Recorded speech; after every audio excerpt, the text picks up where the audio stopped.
And they were closing, and I went in, and there were three brothers of them, and I sang the song for them. I said, I sing, and they sang. Okay, I sang, and then that was it. And artists who have explored so many different musical genres, and that is because of the nature of my Vietnam War and independence from British colonialists.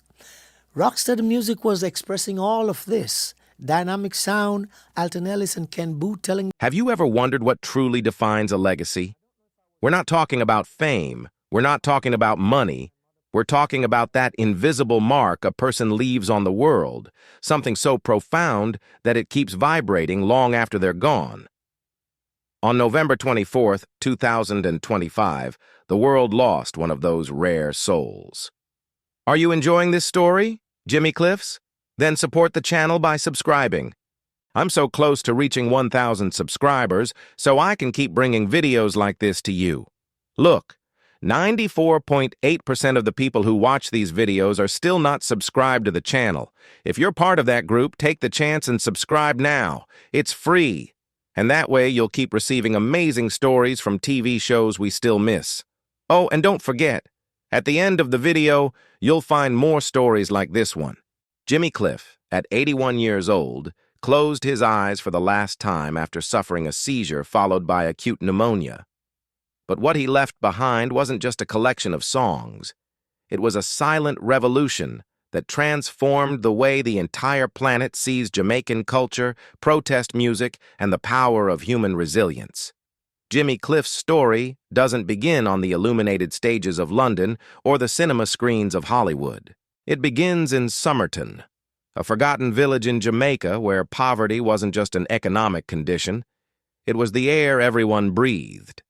Born James Chambers in 1944, he was the son of a tailor and farmer who could barely feed 9 children. There was no music school, there were no private tutors, there was no Netflix showing singing tutorials. There was only a community radio that the neighborhood shared as if it were gold, and the distant sound of sound systems that echoed through Jamaica's warm nights. It was in those seemingly insignificant moments, sitting on the porch, listening to distorted melodies that crossed the neighborhood, that something awakened inside that boy. He couldn't explain it, but he felt that those sounds weren't just entertainment. They were portals to another world, a world where he wouldn't have to go hungry, where his voice would matter, where he could be more than the circumstances around him allowed. At 8 years old, James was already participating in local singing competitions, climbing onto improvised stages with a courage that unsettled adults. People said, "That boy isn't afraid of anything. He sings as if he was born to stand before a crowd." But talent in Somerton was like a candle lit in the middle of a storm, fragile and threatened by the brutal reality of poverty.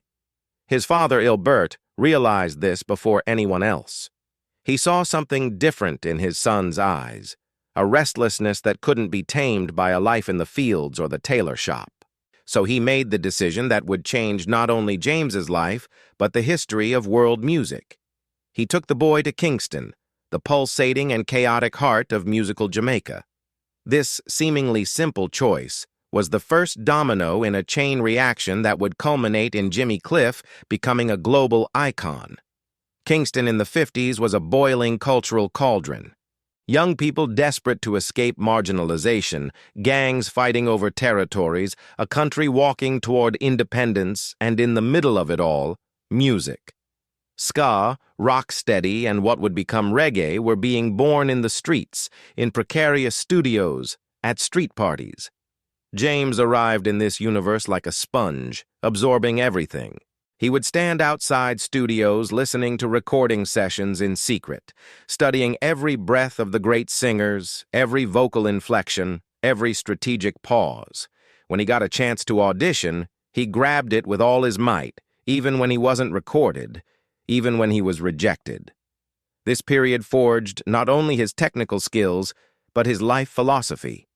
Never give up, never stop trying, never accept no as a final answer. It was during this time that James Chambers transformed into Jimmy Cliff, The name wasn't chosen by chance. Cliff means a steep rock face in English, that dangerous place between the abyss and the sky, where you need courage to stand, where one wrong step can mean the end, but where the view is incomparable. This name wasn't just artistic, it was a declaration of intent, a constant reminder that he would have to climb impossible heights to reach his dreams. And climb he did. In 1962, at 14 years old, Jimmy released Hurricane Hattie, a song that spun with the same force as the hurricane that gave it its name. The track became a national hit at the exact moment Jamaica achieved its independence, as if the country was looking for a new voice to represent it and had found this kid from Somerton. But Jimmy Cliff didn't just want to be big in Jamaica, he wanted to take Jamaica to the world. And that's exactly what he did. Chris Blackwell, the mogul behind Island Records, saw in Cliff what few could see, the future of reggae on a global scale. He took the young artist to London, where the music scene was reinventing itself every day. In 1967, Cliff released Hard Road to Travel, an album that contained Waterfall and Wonderful World Beautiful People, songs that captured the soul of Jamaica, wild, hopeful, and filled with a proud pain behind every verse. But all of this was just the warm-up for the real earthquake that was coming. 1972 was the year Jimmy Cliff stopped being just a singer and became a cultural phenomenon. Hollywood called him to star in The Harder They Come, a film where he played Ivan Martin, a poor and defiant young man trying to survive in an unjust society. The genius of the role was in the fact that Ivan wasn't just a character. Ivan was Jamaica. Ivan was Jimmy Cliff himself. And Jimmy Cliff was the soul of the entire film.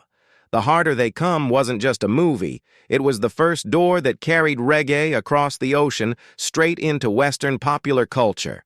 The soundtrack, with songs like Many Rivers to Cross and You Can Get It If You Really Want, redefined the world's perception of Jamaican music.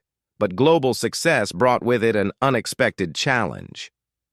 A few years after The Harder They Come exploded, another name began to dominate the spotlight: Bob Marley.